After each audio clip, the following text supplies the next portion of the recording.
Beyond the Lamplight number 5, Why I Walked Through Galveston After Freedom Was Announced. So why I walked through Galveston after freedom was announced? Well, freedom is often remembered as a moment, a declaration, a date, a sentence spoken aloud. But history rarely moves at the speed of words. You see, this walk exists in the space after freedom was announced, when the law had changed, but reality didn't catch up yet. Why this walk exists? By the time the Union troops arrived in Galveston on June 19th, 1865, slavery had been legally ended for over 2 years. The war was over. The proclamation had been signed. The law was settled. And yet, tens of thousands of people were still enslaved. Freedom didn't arrive with thunder. It arrived late, by boat, carried by information rather than protection. You see, I chose to walk through Galveston not at the moment of announcement, but in the quiet that followed, when people had to figure out what freedom actually meant without instructions, without resources, or guarantees. What I'm listening for in history, I'm listening for stillness, not silence born of peace, but the kind that follows shock. Freedom, when announced, it doesn't instantly resolve fear. It rearranges it. Relief and uncertainty share the same breath. Hope arrives tangled with questions no one can fully answer yet. Where do we go? Who protects us? What happens tomorrow? This walk listens to that moment where freedom exists as knowledge, not yet as safety. How I choose moments. I deliberately avoided spectacle.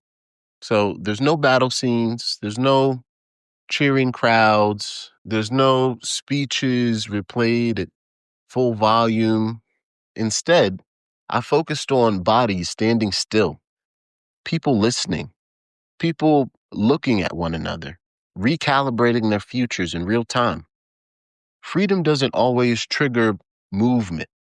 Sometimes it pauses everything. The walk stays within that pause. What people miss. We like to remember emancipation as a switch, you know, before bondage, after freedom. But history doesn't work that cleanly. Freedom without protection is exposure. Freedom without resources is risk. Freedom without clarity can feel like being pushed into open water without knowing how far the shore is. See, Juneteenth it's not just a celebration.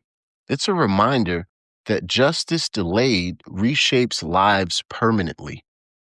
The moral truths can exist long before they are enforced. This moment matters because it reveals how power withholds even after it concedes. Why silence matters.